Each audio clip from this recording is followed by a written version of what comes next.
إله الناس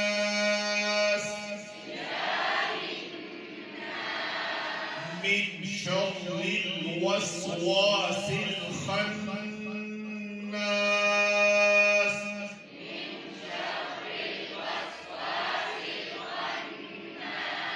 الذي يوسوس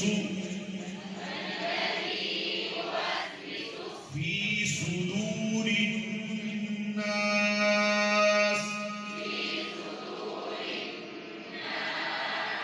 من الجنة والناس.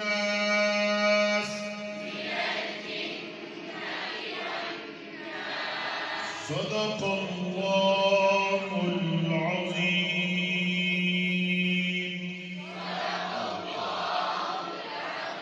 Once again, congratulations.